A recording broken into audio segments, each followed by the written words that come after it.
Hello दोस्तों, क्या हाल है।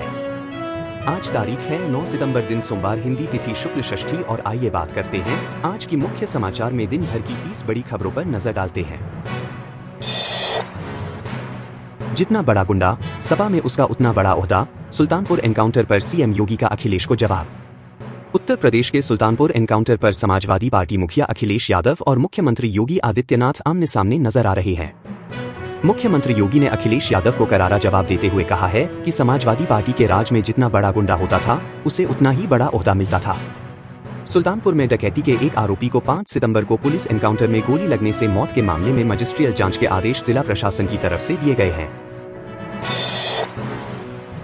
11 से 13 सितंबर तक सेमिकॉन इंडिया 2024 की मेजबानी करेगी योगी सरकार, पीएम मोदी करेंगे शुभारंभ।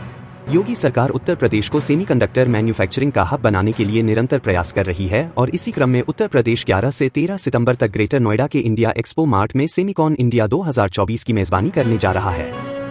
भारत के सेमीकंडक्टर उद्योग को विकसित करने में मदद करने के लिए सेमी और मेसेमुएंशन India, electronic industries association of India (ILCINA) के साथ इस कार्यक्रम के लिए साझेदारी कर रहे हैं। मंगेश एनकाउंटर पर किया पलटवार, कहा ग्राहकों पर चल सकती थी गोली, उनमें कोई यादव भी हो सकता था। सीएम योगी आदित्यनाथ ने रविवार को अंबेडकरनगर में कहा कि सत्ता में आने के लिए सपा षड्यंत्र रच रही है। जाति के नाम पर लोगों को बांटने की कोशिश हो रही है।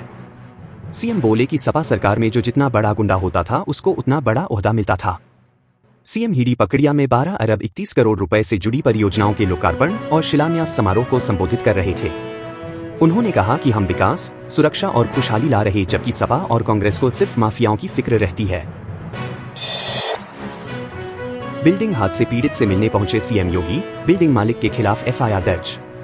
लखनऊ के ट्रांसपोर्ट नगर में हुए बिल्डिंग हादसे में घायल लोगों से मिलने मुख्यमंत्री योगी आदित्यनाथ लोक बंधु अस्पताल पहुंचे, जहां पर एडमिट लोगों से मिले और उनका हालचाल जाना। बता दें कि ट्रांसपोर्ट नगर में बीते शनिवार को 3 मंजिला एक बिल्डिंग ढह गई। इसके मलबे में कई लोग दब गए, जिनमें से 28 लोगों का रेस्क्यू कर लिया गया है। अब तक 8 लोगों की मौत हो चुकी है। राजा भैया की पत्नी ने सीएम योगी से लगाई गुहार, मुख्यमंत्री जी मैं एक महिला हूं, मेरे खिलाफ साजिश रची जा रही। जनसत्ता दल के राष्ट्रीय अध्यक्ष और कुंडा विधायक रघुराज प्रताप सिंह राजा भैया की पत्नी भानवी सिंह ने मुख्यमंत्री योगी आदित्यनाथ से सुरक्षा की गुहार लगाई है। एक्स पर पोस्ट करते हुए उन्होंने लिखा है कि मैं भी एक महिला हूं, मेरे खिलाफ साजिश रची जा रही है, मुझे खतरा उत्पन्न हो गया है।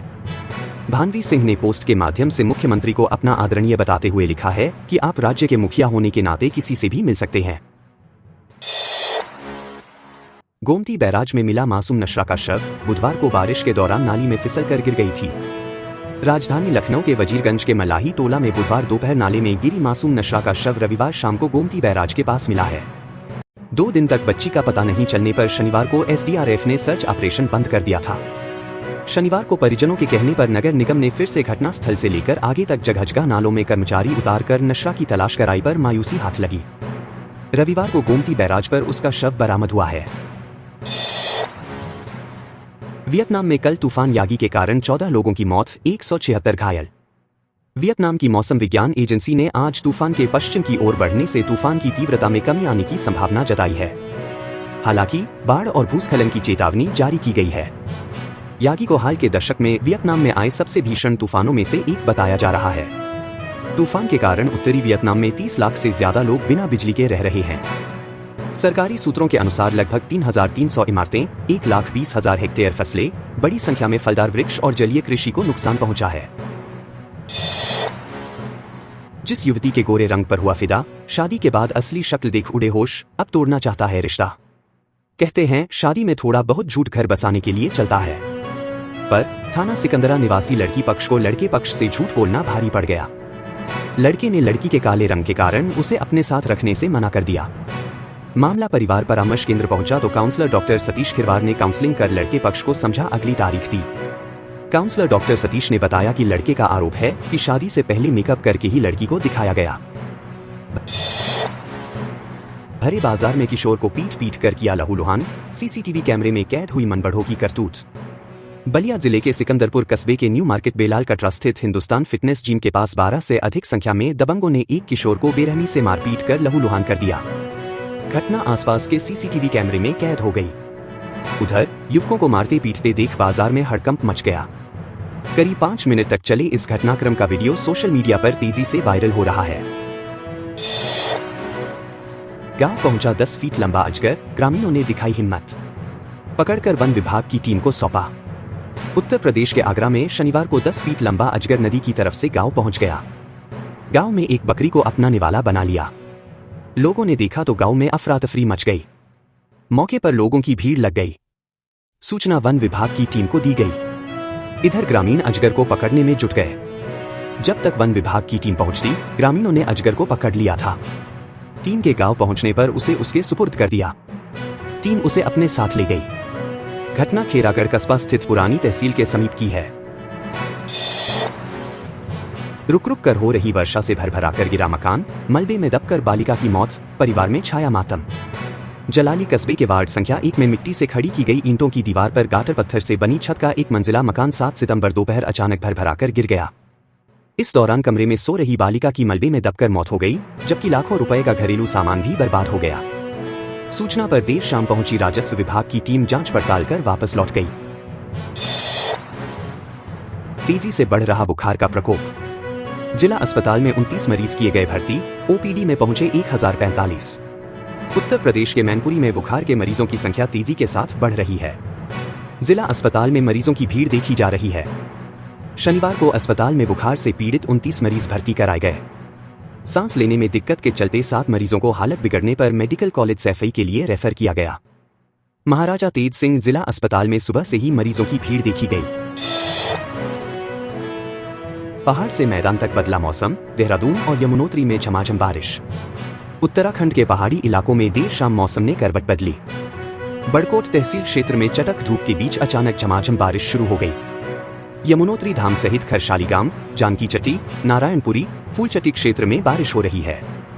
वहीं राजधानी देहरादून के कुछ इलाकों में भी बारिश हुई।